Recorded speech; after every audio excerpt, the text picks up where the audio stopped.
Assalamu alaikum fam, hope you're doing well. So, let's continue our reading of Friedrich Nietzsche's Thus Spoke Zarathustra. Pretty famous guy, pretty witty, and very enjoyable to read. Let's begin. Okay, we are towards the bottom. Alright. When Zarathustra heard the sage speak thus, he laughed in his heart, for an insight had come to him, and thus he spoke to his heart. This sage, with his 40 thoughts, is a fool, but I believe that he knows well how to sleep. So here, he's like, hey, he's a fool, but at least he knows how to go to sleep. And remember, he went into a whole bit about how important sleep is. Happy is he that even lives near this sage. Such sleep is contagious even through a thick wall. There is magic even in his chair, and it is not in vain that the youth sit before this preacher of virtue. So here he's noticing the chair. I do notice that as well. Some people have a very nice chair, and I'm like, I like that chair. The big reason why kings would have a nice throne, right? Even fantasy examples of Game of Thrones, the Iron Throne, that had the melted swords of Rhaegar's, the Targaryen dynasty's enemies, where he melted their swords down of Valyrian steel, which could only be melted by dragon breath, and then built a throne to sit upon it. And each person he conquered would hand over their sword so he could forge it into the chair, right? I would want a chair with a bunch of made out of antlers. Can't have kids around that though, right? They poke out their eye, but it's just something about a very cool looking chair. His wisdom is to wake in order to sleep well. To wake in order to sleep well. Now that's clever, right?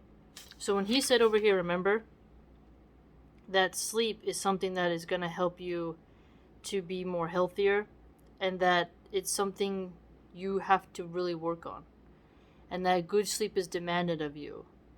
It's really, really wonderful. Then he went into like the 10 overcomings, the 10 reconciliations, 10 truths, 10 laughs. These are things you need in order to sleep well. And verily, if life had no sense and I had to choose nonsense, then I too should consider this the most sensible nonsense. That's funny. So if life had no sense, and I had to choose nonsense, I would consider this the most sensible nonsense. Because he's funny, man. Now I understand clearly what was once sought above all when teachers of virtue were sought. So teachers of virtues were sought, and then sleep being one of those elements, right? And that type of sleep that they have is contagious, even through a thick wall, he claimed. Maybe by their actions, the way people draw near to them, the way they feel calm. People will sit at their feet and listen. You know a good teacher when you see one, right? Good sleep was sought, and opiate virtues for it. Opiate virtues. What does he mean by opiate virtues?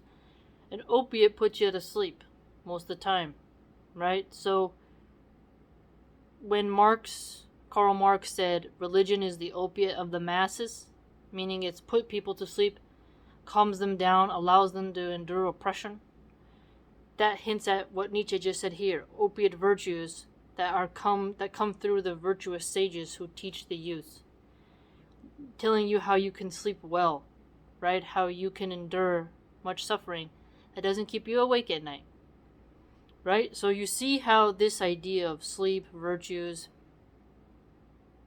what really wisdom is, how a preacher of virtue will behave, spirituality, you find a lot of commonalities in a lot of literary works.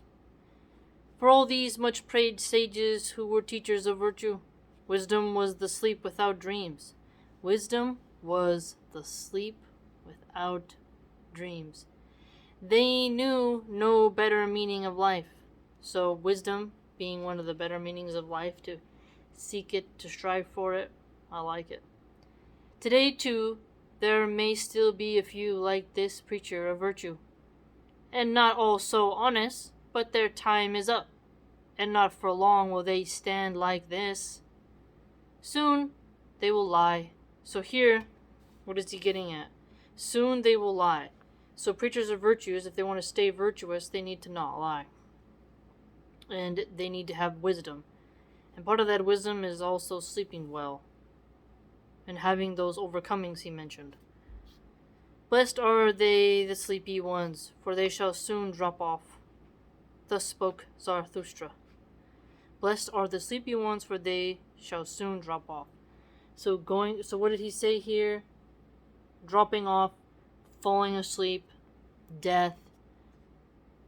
Wisdom is a sort of dream hinting at a different reality, a different way of being. What happens when you sleep? When you get wisdom, you almost are in a dreamlike state because you're so happy and content, and that becomes one of the opiate virtues you get, which also helps you to overcome all your sufferings, which then helps you to sleep well at night. It's really cool. If you look at this, he went full circle. Cleverly went full circle with all his ideas. He is a great writer. Even if you don't like the guy, he is good at what he does. On the afterworldly. At one time, Zarathustra, too, cast his delusion beyond man, like all the afterworldly, the work of a suffering and tortured god. The world then seemed to me a dream, the world then seemed to me and the fiction of a god. Colored smoke before the eyes of a dissatisfied deity. Now this is interesting. So, the work of a suffering, tortured god. Why? No. See, he digs at Christians, right?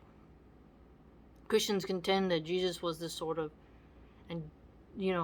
entity that had some type of divinity in him, being the Son of God, what and whatnot. He was tortured and suffered, right? But for us Muslims, no. However, we can look at Job, but Job was just a human. Our messengers were just humans. So I would say no, God high above his sea can't feel pain like that. Humans.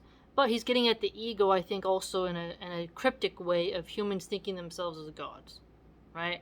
Some people really think, how do you become a god? And you'll overcome a god be by going through sufferings and excelling, this Ubermensch type of thing. So he means this word God in a multiple type of way that you can read into it.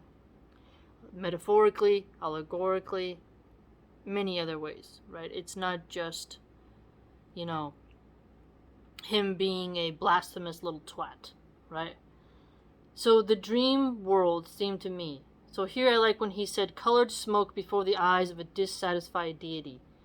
Now, I liked the colored smoke before the eyes because our eyes perceive and pick up all these colors. It shifts, it changes, right? The illusion of this world. It's like, once you if you got food poisoning, the colors change. You're like spinning. It's like weird. The colors themselves can shift, right? So when he says here further, though, dissatisfied deity, no, I would say Allah is free of need. The earth is going to exist. It's not... Allah Subhanahu wouldn't create, I don't think, a planet that he would be dissatisfied with. It's a testing ground for us. So we may be dissatisfied, but in paradise, everything will be fulfilled. So Allah Subhanahu is not dissatisfied with earth. I'd say rather humans are, right? But again, he's not Muslim, so he sees it in a totally different way. Good and evil, and joy and pain, and I and you, colored smoke this seemed to me before creative eyes. So creative eyes can see the colored smoke. That's very interesting. The creator wanted to look away from himself, so he created the world. Now that sounds like it's witty. That's what you can give him. It's a witty witticism, right? A cynical witticism. But I would say no. God would be above the human emotion of discontentment for its own self. The emotional shortcomings of humans are not found within God. So a creator who can create anything doesn't necessarily create something simply because he wants to avoid looking at himself. This is a human attribute, right? But we know Nietzsche is being a little bit sassy here. He kind of wants to get under your feathers, but you can rationally, calmly see, like, it's clever. But then again, not accurate. For me, right? For Nietzscheans, they'd be like, yay. Drunken joy it is for the sufferer to look away from his suffering and to lose himself. So here, this gets at alienation, escaping yourself. Drunken joy is it for the sufferer to look away from his suffering and to lose himself. That is what addicts do. Porn stars, they don't want to see what it is they're doing, so they take all these pills and, some of them even drink cough syrup. They get totally in a state of hallucinations and delusions, even though you can't perceive it as a viewer. So they don't want to look at what is occurring. They're looking at it. They're looking away, but they're somewhere else, right? They feel the touch, but they're not there. That's why it's such a sick profession, because they have a sort of drunken joy, but they're suffering internally, masking it with layers and layers of illusion. They're losing themselves because they don't want to look at the suffering that is inside them, psychologically, invalidation, addiction to vanity, addiction to materialism, a lack of morals, right? They have words that can try to boost up their ego, but the raw reality will always be there. And they escapism, through intoxicants. And they get joy, and then they connect that drunken joy to their action, right? And even then, even if they did it sober, most of them have addiction problems, right? So it is quite interesting. I must say, it is quite interesting to perceive how this point here can be applied to many people in many arenas in life, right? For me, though, I see this as, accurate, but it can be put on certain professions more heavily than others. Drunken joy and loss of self the world once seemed to me. So drunken joy and loss of self the world once seemed to me. So you can pass through life like that, and you can feel like you have a loss of self because you've inundated yourself with things that are an artificial, temporary roller coaster ride of emotions to feel joy. But I'd say you'd get content, just like how he had the point of the sage, who he has these virtues that allow him to have a better meaning of life. And he can be more honest because he doesn't lie. And he's blessed because he's not in a drunken joy to escape from the suffering of the world. Rather, he's overcoming and he's sleeping well. So he has an opiate virtue, whereas the other person who doesn't have that is in a drunken joy, avoiding suffering. So you see the contrast here. Drunken joy, opiate virtues, and then the sage is the one who's blessed because they are sleepy. Sleepy versus drunken, right? Sleepy with virtue and contentment, or drunken with joy and avoiding suffering. You see the contrast here. This world eternally imperfect. Yeah, that's okay. It's imperfect for our existence. Some would argue in certain elements, but that's also relative. I need the cold. I can't survive in the heat. I hate the heat. I can't handle it. That's imperfect for me. I want the perfect environment is snow. Someone else, though, they want the heat. They want the tropical weather. They don't want to live in the snow with 3 feet of snow. And, they don't want that. So it's the ecosystem biomes that exist all over the earth are there, and we have to go find our little mini gardens. But in the end, paradise is where we're going to have our element. So it's imperfect for our personal desires, but there are a lot of things that are perfect for everything else. What's perfect for a chicken ain't going to be perfect for me. What's perfect for the polar bear ain't going to be perfect for my neighbor. Right? So the imperfection that we feel internally is really to our personal preference. Right? the image of an eternal contradiction, an imperfect image, a drunken joy for its imperfect creator. Now, we are not...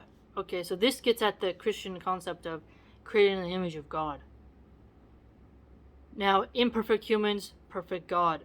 So there's that contradiction, he says here, that will always exist between the imperfect human, but who is creating the image of God. But then a scholar would say, well, actually, it is talking about the ability of consciousness and the ability to reason and make wise decisions that's separate from the animal kingdom. But humans in themselves are born with eternal sin that is passed down through generation to generation because of the sins of Adam and Eve in the garden. And they will always be imperfect, but there's a chance at redemption and salvation, and then you'll be purified and get into the gates of heaven. But God is perfect, but humans are not. And I think a lot of faiths have that commonality. But it's not a contradiction, because no one ever said, though in the realist sense, that every action a human does would be as perfect as God's. I mean, who logically would say such a stupid thing, right?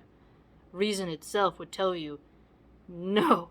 You know, like, we have a cool capacity, different from an octopus, different from a sperm whale, different from an ostrich, each one having their own little advantages and disadvantages. But that's just how it is. We're going to be imperfect for certain people, right? Perfection is in the hereafter. It's not here. But you can still see the magnificent design, structure, nuances, sublimeness of this world, and the putridness of the man-made system of economics, political hierarchies, and other forms of degradation of the human soul that humans themselves created and placed upon the world artificially, that are separate from the system of God. Right? That's what I would say. Thus the world once appeared to me. Now notice he said once appeared, so he's having a shift of opinion here. But this was very cool. You know? Very cool. A little saucy, but he kind of wants to ruffle your feathers. You know, Nietzscheans, they really do like saying things like boink, boink, like they like, hey. Like they want to kind of disturb your, like, ooh, energy, you know? They want to be like, ha ha ha, and you're like, stop it. So I totally get where he's going for. But again, that's the Nietzschean style. That's what people loved. I wonder what it would have been like in German. German probably would have had even more of a punch because of the language, the way it sounds. But in English, you still get the tone energy from the words, which make it very engaging. Hope you enjoyed.